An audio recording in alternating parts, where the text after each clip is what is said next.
Okay, this episode of Death Bell is brought to you by Sega. No, I'm just kidding. I will leave a link to this video in the description. Let's get into it. Check out 23andMe, a DNA testing service that can offer insight into your ancestry, health, wellness, and traits. The 23andMe Health and Ancestry Service includes reports on how your DNA can influence your weight, sleep quality, sense of taste, and more. It's super easy to do. You just spit into the tube and mail it back to their lab to be analyzed. I learned a lot about my family tree. I'm probably a little lactose intolerant. Order your 23andMe Health and Ancestry Service Kit at 23andme.com/deathbattle. That's the number 23andme.com/deathbattle.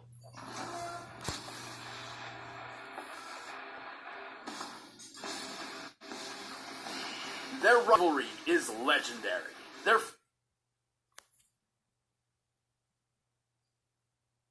fame unmatched. This battle has gone on for nearly 3 decades, but today it finally comes to an end.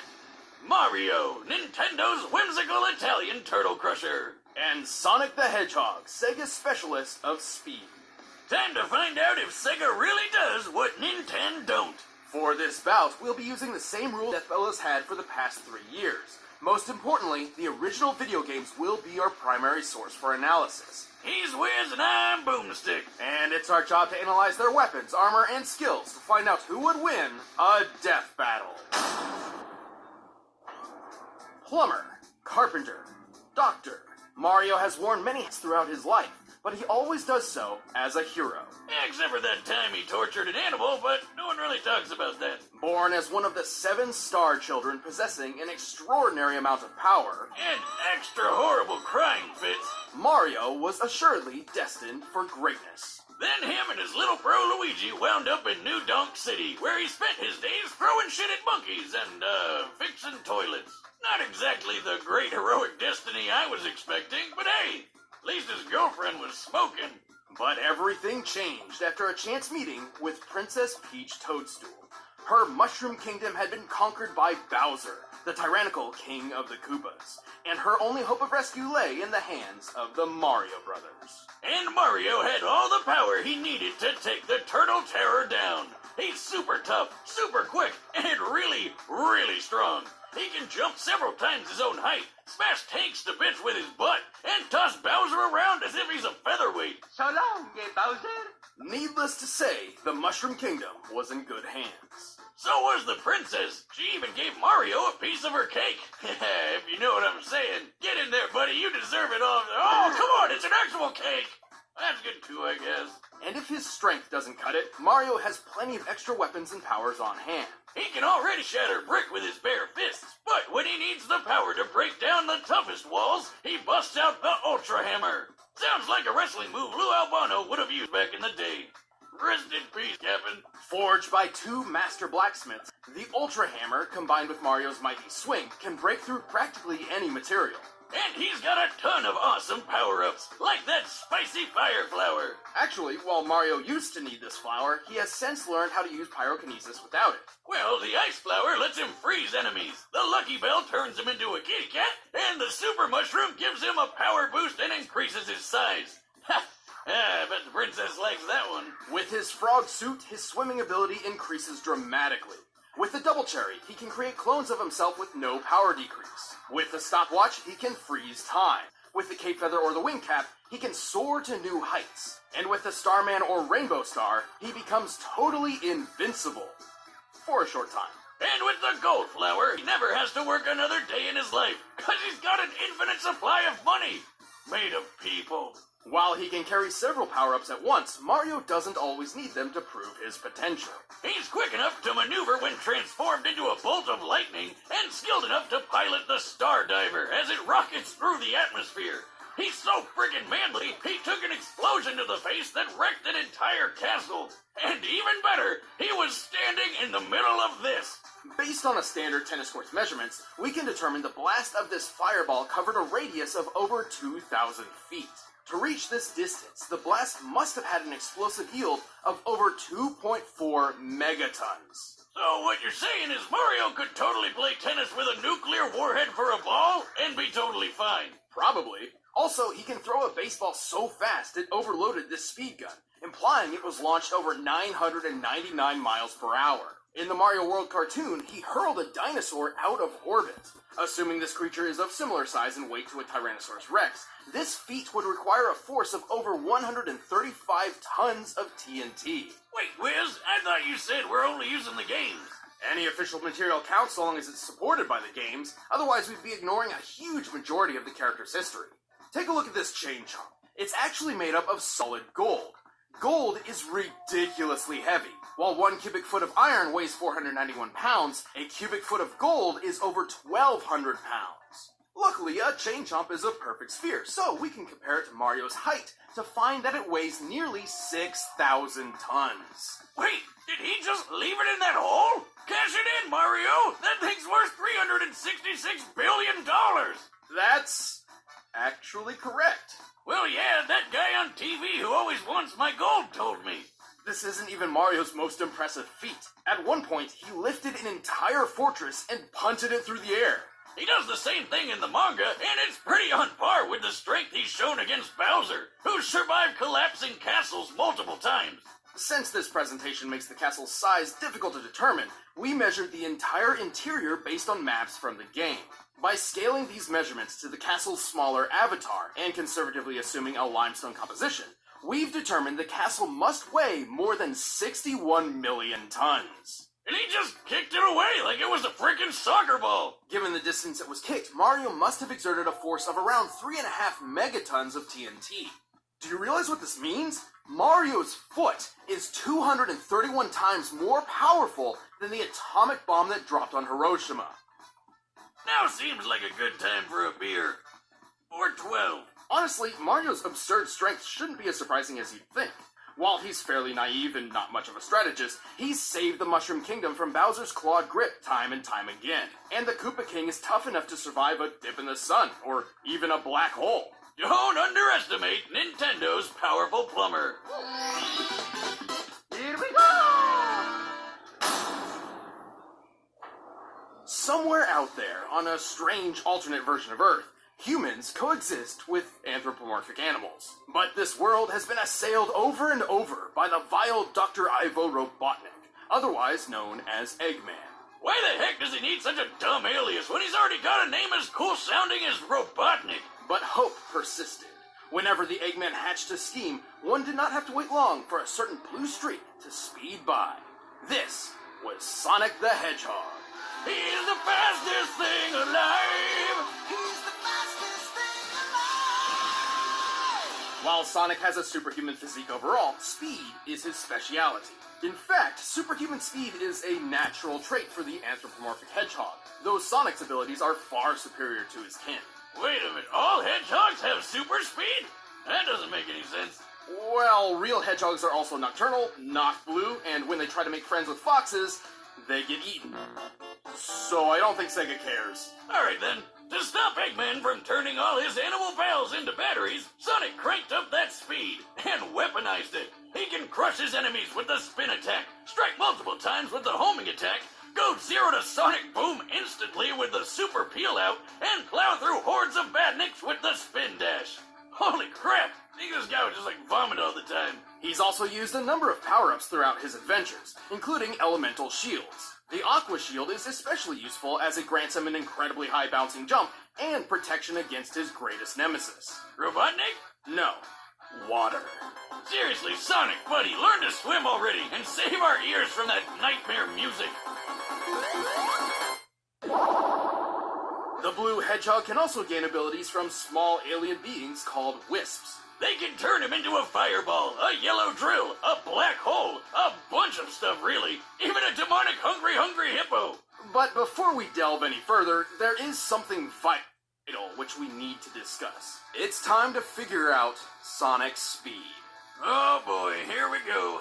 While he has boasted that he is faster than light, Sonic has yet to prove this in canon without the aid of additional equipment or power-ups. Oh yeah, like when he connects to a trail of rings. But you can't take his bragging too seriously. He's still got some of that radical 90s attitude. I'm out of here. The highest official description of Sonic's speed labels him as hypersonic, or somewhere between Mach 5 and Mach 10. This actually isn't too far-fetched. The game Sonic Unleashed records his speed, and he can reach a maximum around 3,500, SPD. Sonic, he's got an STD. Sonic, it burns when he pees. Assuming SPD translates to metric meters, given the game's Japanese development, that puts Sonic's top speed over 7,872 miles per hour. Over 10 times the speed of sound, and just over the official hypersonic description. So, is that it? Well, it's possible, no, likely, that he's faster. In TV shows closely tied to the games, Sonic has dodged meteors, did this with a 10,000 frame per second camera, and even outran lightning. All of which implies that he can move and react around 200 to 300 times the speed of sound. How about that one time he caught up to a cyan wisp? He said that thing's almost as fast as him, even without its laser mode. That's right, the laser is a power it grants Sonic, not itself. Still, wisps are incredibly fast. At one point, a group of them flew from Earth's surface to a black hole in orbit in the 20 seconds Sonic and Tails were talking. By measuring the planet's curve here, we can find that the Wisp aliens must have been moving around Mach 200. As Sonic is faster than them, this supports his cartoon feats. Why isn't that black hole sucking up the Earth? That's what they do, right? It's more like a pseudo-black hole fueled by hyper-go-on energy. Yeah! I didn't know better. I'd swear he just made those words up. Its presence near Sonic does emulate that of a singularity, and Sonic actually outran its pull for 30 seconds. Due to chaotic accretion, black holes pull non-orbiting mass inward at 30% the speed of light. Sonic's clearly pushing running speed to its limit here, or else the black hole wouldn't have pulled him in. With this in mind, it's entirely possible that, without additional support, Sonic's maximum possible running speed must be around 200 million miles per hour. That's insane! The fastest man-made object in real life was the New Horizons space probe, which took off at more than 36,000 miles per hour. It took 9 years for this probe to reach Pluto, but with Sonic's speed, he could make this same trip to Pluto in less than 24 hours. While we're tracking speed, I've always wondered how fast I can chug a beer. Start the clock, Wiz! Are you gonna start? I'm already done. Moving on. Even with this unbelievable speed, Sonic has far more power hidden up his sleeves. He doesn't wear a shirt. He can achieve the form of Super Sonic by absorbing an enormous amount of positive energy from the 7 legendary Chaos Emeralds. In this mode, he can teleport large objects, survive planet-level explosions, launch energy attacks, and fly near the speed of light. But guess what? This isn't even his final form. After the Emeralds received a boost from the Master Emerald, Sonic could achieve his ultimate state of being. Hypersonic. He's got all the abilities of Super Sonic, plus total invincibility, and a hyper flash that insta-kills everything around him. Oh, and he's definitely faster than light now. Unfortunately, good things don't last forever. Without a steady supply of rings, these super forms can't even stick around for a full minute.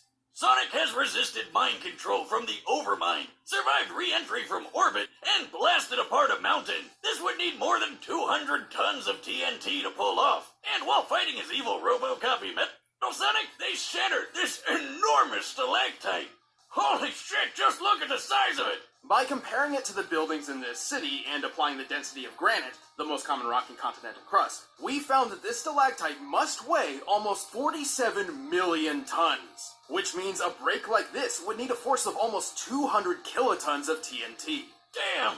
He's definitely got what it takes to save the world from a madman scientist, even if he is kind of a dick. Well, Sonic may be a bit arrogant, and he's certainly a thrill-seeker, but at his best, he's the definition of honest and heroic. He's used his powers to defeat Eggman time and time again, even against gigantic death machines and cataclysmic events. Those cute and cuddly forest critters can rest easy when Sonic's gotta go fast. I'll show you how outclassed you are. I'm in a class all my own. Time to put up or shut up, Infinite.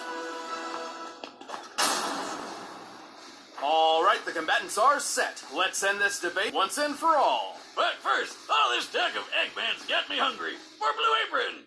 By now, you've probably heard of Blue Apron, the leading meal kit delivery service in the U.S. But did you know about all the different kinds of delicious foods you can make? Like the honey chipotle glazed chicken with poblano and lime rice.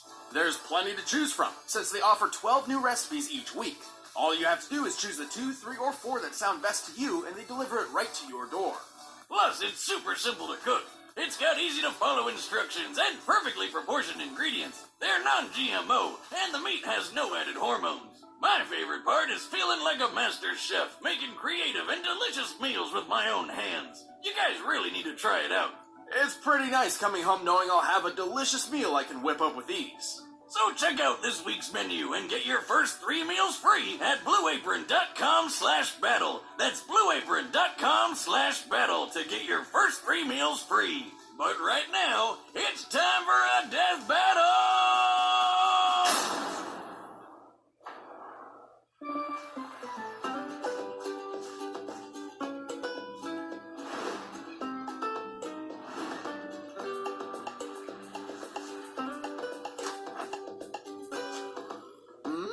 Hello? That's a mine. Finders keepers, pal. Whoa! You asked for it, Tubby.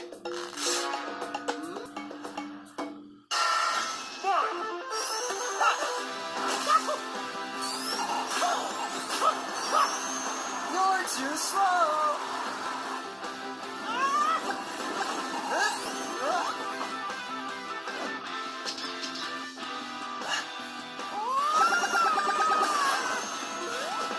Come here.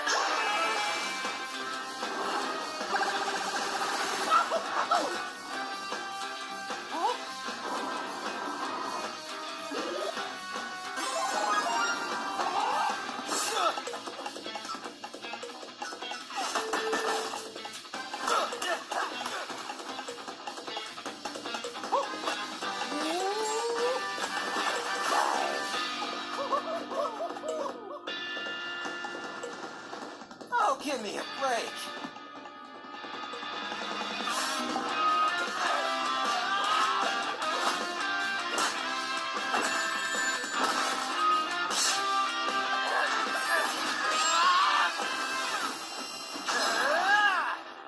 Now I'll show you.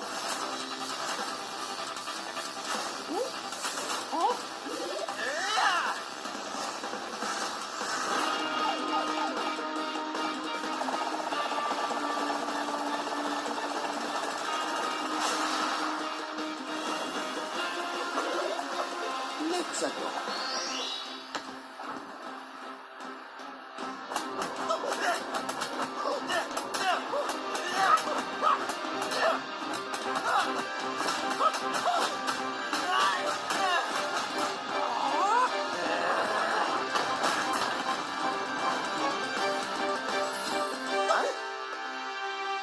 Oh, shoot. Oh, mamma mia.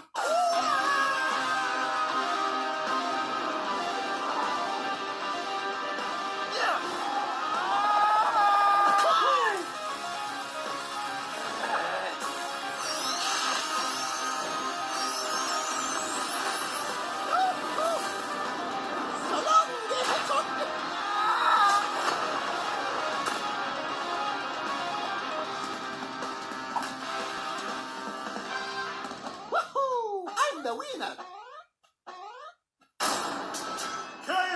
Whoa! How did that happen? I know Nintendo won the console wars, but I really seem to remember Sonic having this one in the bag. I'm sure Sonic could have won in specific circumstances, but more times than not, Mario takes the victory. Keep in mind this analysis was done with a focus on the games and their closely tied media, excluding alternate contrary sources like the Archie comics or the Mario Brothers movie, where Mario and Sonic are essentially entirely different characters from their gaming counterparts. Sonic had speed in the bag, obviously, but Mario was way too tough for him. Their top strength feats paint this picture very, very clearly. But I know what you're thinking. What good is Mario's strength if he couldn't even hit the blue blur? He's way too fast, right? Yes and no. While Mario obviously couldn't match Sonic's relativistic top-running speeds, he's moved efficiently as a bolt of electricity and piloted the Star Diver. Based on our calculations, this puts him at the same level as Sonic's own reactionary feats. Since Mario was tough enough to tank almost anything Sonic could throw at him, it was only a matter of time before he tagged the blue blur with a deadly blow. But what about chaos control? Couldn't Sonic just stop time and take care of things? What? It's heavily implied he knows how to, but Sonic has never actually used the time stop ability in canon. Even then, Mario's stopwatch does the same thing, putting them on equal footing. Ah, don't do that! Where's my wallet? Actually, most of Mario and Sonic's power-ups countered each other in this way. Mario even had plenty of options for defending against Sonic's invincible super forms. But Mario also had a much wider variety of power-ups, offering multiple ways to overpower Sonic. For example, he could have frozen Sonic solid, or even turned him into gold. His arsenal would always outlast Sonic's because he's been shown to carry more of them on his person. Oh, God. Oh, I've seen things. But even then, Mario's durability blew Sonic's out of the water. Even if we assume the 200 kiloton stalactite feat was entirely Sonic's doing, Mario survived an explosion that was 12 times more powerful. Simply put, Sonic didn't have a lot of viable options that could take Mario down for good. I always knew Sonic was impressive, but Mario is just ridiculous. Probably that mustache. Sonic was obviously incredibly fast, but he couldn't compete with Mario's superior strength, durability, and varied arsenal. He got Mario'd. After 100 episodes, you still can't think of a good pun? No, but now they can see me do this. Ah, check it out, Wiz. The winner is Mario. Please like, share, and subscribe. I'll do another one of these. Peace out.